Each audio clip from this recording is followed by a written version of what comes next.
Hello student, आप सभी का हमारे YouTube channel pioneer Vinod education में हार्दिक अभिनंदन है। आप लोग बार बार कमेंट कर रहे हैं कि सर ज्योग्राफी का लास्ट मिनट सजेशंस बता दीजिए, तो मैं आज आप लोगों के सामने ज्योग्राफी का लास्ट मिनट सजेशंस लाया हूं। तो पहला क्वेश्चन जो है आपको, समुद्री अपरदन से निर्मित 3 भू आकृतियों का चित्र सहित वर्णन कीजिए। समुद्री तरंगों के निक्षेपण से निर्मित 3 भू आकृतियों का चित्र सहित वर्णन कीजिए। देखिए 2025 में तो आने का इसी का चांस है, लेकिन क्वेश्चन रिपीट कर रहा है। रिपीट करने के बाद ही नहीं आ सकता है। यदि इससे बाहर भी कोई करना चाहता है तो कर सकता है। सेकेंड क्वेश्चन है, विभिन्न प्रकार की परवाल भित्ति की उत्पत्ति और विशेषता, डेविस के अपरदन चक्र। ये क्वेश्चन आने का बहुत ही चांस है। मृदा निर्माण में जलवायु और मूल चट्टान की भूमिका, ये आने का बहुत ही चांस है। देखिए जो चांस रहता है आता है, कभी कभी नहीं भी आ सकता है। उसके बाद मृदा संरक्षण की विभिन्न विधियों का वर्णन कीजिए। भूमि आकार के पुनर्यौन के परिणाम से उत्पन्न 2 भूमि आकारों का उचित चित्र सहित वर्णन कीजिए। रेखा चित्र की मदद से विभिन्न प्रकार के प्रवाह तंत्र या अपवाह तंत्र का वर्णन कीजिए।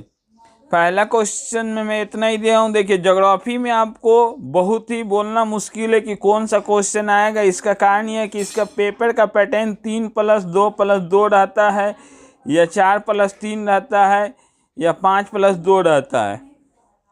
तो आप लोग जैसे सोचें कि हर एक सब्जेक्ट में आएगा वैसे इसमें भी आए, तो इसमें उस तरह का पॉसिबल नहीं है। ठीक है, इससे बाहर भी कोई क्वेश्चंस करना चाहता है तो कर सकता है।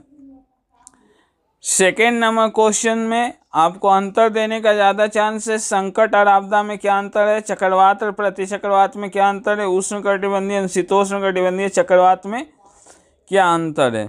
भूमध्य सागरीय और मानसूनी जलवायु में अंतर पिछले साल आ गया है, लेकिन क्वेश्चन रिपीट कर रहा है, तो आप जिसको देखना है देख सकता है। इस तरह यही 3 अंतर में से देना चाहिए एक। उसके बाद से यथास्थल संरक्षण और बहिस्थल संरक्षण में क्या अंतर है। हेलोफाइट उद्भिज की क्या विशेषता है, या जीरोफाइट जिसको मरुद्भिद कहते हैं। जैव विविधता की परिभाषा एवं महत्व। जैव विविधता में आनुवांशिक विविधता तथा जाति विविधता पर संक्षिप्त टिप्पणी लिखिए। जैव विविधता के ह्रास या नष्ट होने के कारण पिछले साल आ गया है। जो स्टूडेंट देखना चाहता है देख सकता है। ओजोन के परतों में क्षय या रिक्तीकरण के कारण एवं प्रभाव। थर्ड क्वेश्चन में आपको ये 3 क्रांति है, हरित क्रांति, नीली क्रांति, श्वेत क्रांति। ये तीनों में से एक आ जाना चाहिए। उसका फसल चक्र है, फसल संयोजन है, शुष्क कृषि और नम्न कृषि। शुष्क कृषि कहाँ होगा, जहाँ पर बारिश कम होगा। ठीक है, नम्न कृषि जहाँ पर बारिश अधिक होगा। शुष्क कृषि में क्या होगा, सिंचाई की सहायता लिया जाता है। अब देखिए एक क्वेश्चन जो कि 10 क्लास में आप लोग पढ़े हैं, लास्ट ईयर है तो दे सकता है। दक्षिण भारत में कहवा उत्पादन के विकास के क्या कारण है, या श्रीलंका में चाय उत्पादन के विकास के क्या कारण है। बांग्लादेश में जूट या पाट के कोई भी फसल, जैसे आप लोग 10 क्लास में पढ़े हैं, धान, गेहूँ, जूट, कपास, चाहे कोई भी फसल दे सकता है, लेकिन क्वेश्चन घुमा के देता है।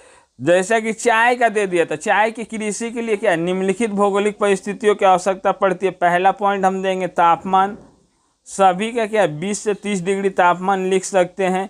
उसके बाद हम लोग देंगे आपको वर्षा। गेहूं और कपास को छोड़कर सभी पौधा क्या है, वर्षा का प्रेमी है।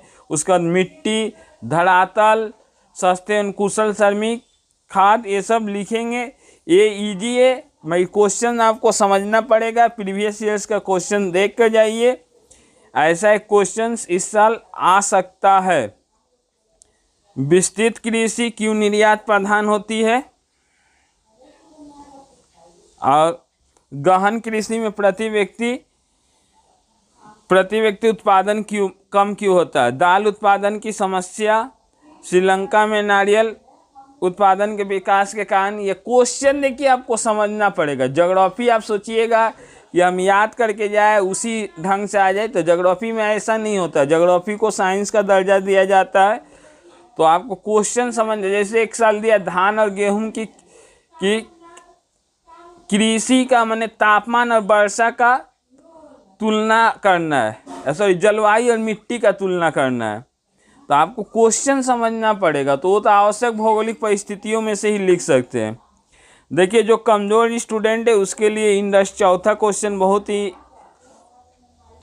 आसान है। लो इस्पात उद्योग का इस बार आने का बहुत चांस है, मगर लो इस्पात का चांस है तो इसका मतलब ये सब बेकार नहीं है। पेट्रो रसायन उद्योग, कनाडा में कागज़ उद्योग, ब्राज़ील में रबर उद्योग, भारत में पोशाक उद्योग के, यूएसए में सूती वस्त्र उद्योग के विकास के कारण। देखिए सभी का आंसर आप लोग एक ही लिख सकते, सिर्फ सभी में देखिए कच्चा माल का अंतर होगा।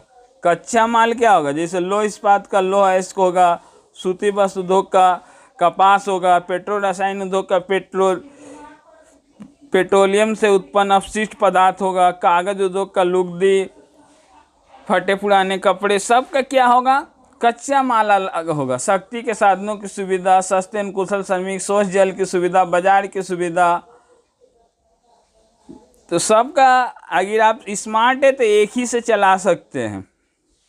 उसके बाद से गुलाबी कुर्ताधारी और सफ़ेद कुर्ताधारी किसे कहते हैं। 5 आर्थिक क्रियाकलाप है। अब इसके साथ यहाँ पर कोई पढ़ना चाहता है, प्रथम आर्थिक क्रियाकलाप किसे कहते हैं उसकी विशेषता भी पढ़ सकता है, द्वितीय आर्थिक क्रियाकलाप किसे कहते हैं उसकी विशेषता भी पढ़ सकता है, और दोनों आर्थिक क्रियाकलाप में अंतर भी पढ़ सकता है। उसके बाद आपको छत्तीसगढ़ में खनिज संसाधन और हल्दिया बंदरगाह के विकास के कारण, ये दोनों में से आपको एक आ जाना चाहिए। छत्तीसगढ़ और हल्दिया में से एक हर साल देता है तो इस साल भी देना चाहिए। जनसंख्या घनत्व तथा मानव भूमि अनुपात में अंतर, मैं आप सोचिएगा कि पूरा आए तो नहीं, क्योंकि क्वेश्चन 3+3+2 करके रहेगा। जनसंख्या घनत्व तथा मानव भूमि अनुपात में जनसंख्या का समान वितरण के कारण भारत और विश्व दोनों में देख लीजिएगा, दोनों का आंसर एक ही लिख सकते हैं। आप लिखना सीखिए, ज्योग्राफी में याद करने का चीज़ नहीं है, लिखना सीखना पड़ेगा कि आप, ठीक है, जैसे आप अलग अलग आंसर याद कीजिएगा तो बहुत सारा आंसर हो जाएगा। जैसे दे दिया कि छोटा नागपुर में लो इस्पात उद्योग के विकास के क्या कारण है, अब इसका आप अलग से याद करने जाइएगा। पूर्वी भारत में लो इस्पात उद्योग के विकास के क्या कारण है, जापान में लो इस्पात, तो तीनों का अलग अलग याद करने का क्या ज़रूरत है। समझना, ट्यूशन्स करना बहुत ही ज़रूरी है, और इसको समझना कि किस तरह हम लिखेंगे एग्जाम में। योजना क्षेत्र किसे कहते हैं, मैक्रो रीजन और माइक्रो रीजन, इसका हिंदी नाम अलग अलग है, देख लीजिएगा। बृहत योजना क्षेत्र और सूक्ष्म योजना क्षेत्र में किसे कहते हैं और क्या अंतर है। कार्य के अनुसार नगरीय बस्तियों का वर्गीकरण, अत्यधिक आबादी, ओवर पॉपुलेशन, और जनसंख्या माने न्यूनतम पॉपुलेशन, अंडर पॉपुलेशन, आदर्श जनसंख्या, मेट्रोपोलिटिस। जनसंख्या संक्रमण के विभिन्न मॉडल के चरण आ गया 2024 में, लेकिन क्वेश्चन रिपीट कर रहा है इसलिए रखा गया है। विश्वव्यापी जनसंख्या पर प्रवासन या माइग्रेशन के क्या प्रभाव। अब देखिए एक क्वेश्चन है, आकेंद्रित बस्तियों के विकास के, बस्तियों या अधिवास के विकास के क्या कारण है। इसके जगह पर आपको कोई भी बस्ती या विकास के कारण दे, कहीं भी बस्ती क्यों बसेगा, जब वहाँ का भूमि क्या होगा, उपजाऊ होगा, उपजाऊ भूमि होगा, तब वहाँ पर क्या होगा, बस्ती बसेगा। उपजाऊ भूमि होने से क्या होगा, कृषि होगा, कृषि होने से लोगों को खाने पीने को मिलेगा। उसके बाद सेकंड नंबर पॉइंट है होगा नदी के किनारे। नदी के किनारे देखिए, जहाँ नदी है वहाँ पर देखिए जनसंख्या अधिक है, नदी रहेगा तो स्वच्छ जल की प्राप्ति होगी, उद्योग धंधों का विकास होगा। तो आपको ज्योग्राफी में लिखने आना चाहिए। पहला क्वेश्चन छोड़कर आप लिखने नहीं सीखिएगा।